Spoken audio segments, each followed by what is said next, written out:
The rusted gates of Camp Willow creaked open like a scream. Sunlight struggled to penetrate the dense canopy, casting long skeletal shadows. 5 friends, reunited after a decade, stood at the precipice of their shared past. Liam, the pragmatic one, his hand never straying far from his camera. Emily, her gaze darting nervously around the overgrown clearing. Ben, his usual boisterous laughter replaced by an uneasy silence. Maya, ever the adventurous one, was first to break the uneasy truce. It's creepier than I remember. Her boyfriend Jake scoffed, throwing a reassuring arm around her shoulders. Just needs a little TLC, that's all. The air itself felt heavy, laden with unseen memories. They moved deeper into the camp, each step a reluctant journey into the heart of their shared history. Liam began to document their journey, his camera clicking like a metronome marking passing time. The air grew colder, a palpable shift that sent shivers down their spines. The main lodge loomed ahead, a hulking silhouette against the darkening sky. Its once grand facade was now marred by peeling paint and cracked windows. As they approached, the wind picked up, whistling through the gaps in the boarded-up windows. It carried with it a low, mournful sound, like a sigh from the depths of the forest. Liam's hand tightened around his camera, his finger hovering over the shutter button. "Did you hear that?" Emily whispered, her eyes wide with apprehension. "It's just the wind, Em, just the wind." Inside, the lodge was shrouded in an oppressive gloom. Dust motes danced in the faint rays of sunlight that pierced through cracks in the boarded-up windows. The air was thick with the smell of decay and something faintly metallic. The furniture was overturned, chairs lay broken on the floor, and a thick layer of dust covered everything. As they stepped inside, a floorboard groaned underfoot, the sound echoing eerily in the silence. "This place is giving me the creeps," no one disagreed. As twilight descended, the camp transformed into a breeding ground for shadows.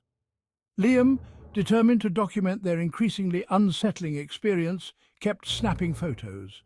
Each flash revealed fleeting glimpses of the lodge's interior, catching dust motes in their descent. "Guys, I don't like this. Maybe we should just leave." Her words were met with a chorus of nervous laughter, but no one made a move to leave. They were bound to this place, not just by their shared history, but by a growing sense of morbid curiosity. Later, huddled around a makeshift fire pit, they shared stories of their childhood summers at Camp Willow. But as the stories went on, they took on a darker tone. Liam, reviewing the photos he had taken, noticed something strange. In the background of one of the photos, a shadowy figure seemed to lurk near the edge of the frame. He showed the photo to the others, his hand trembling slightly. The temperature seemed to drop several degrees, and the wind howled outside. The photo sparked a chilling memory in Ben's mind. Billy Parker. Emily shivered, pulling her knees to her chest. What about him? He drowned in the lake. The summer before we all arrived. The story of Billy Parker had been a hushed legend among the campers, a cautionary tale whispered around campfires, meant to scare the younger kids. He had been a camper just like them, full of life and laughter. One day, he went out on the lake alone in a canoe. He was never seen alive again. His body was found days later, washed up on the shore. They say he never left. Jake scoffed, his skepticism momentarily forgotten. That's just a story they tell to scare the kids.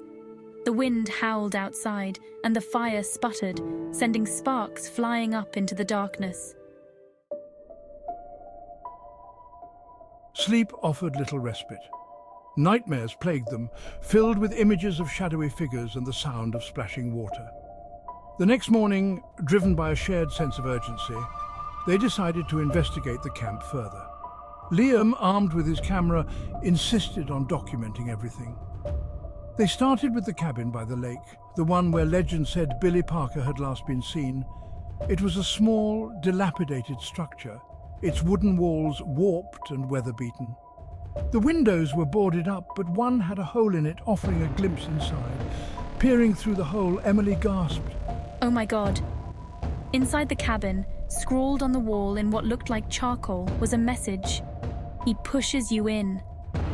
The writing was crude and uneven, as if written in haste or by a trembling hand. Someone, or something, knew what had happened to Billy Parker.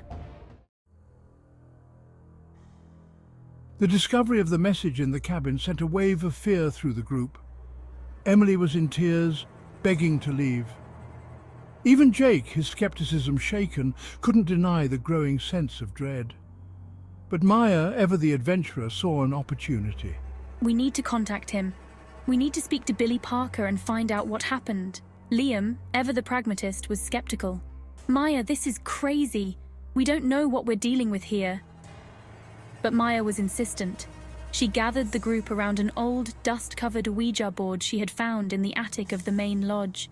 They placed their fingertips on the planchette, their breaths shallow, and their hearts pounding in their chests.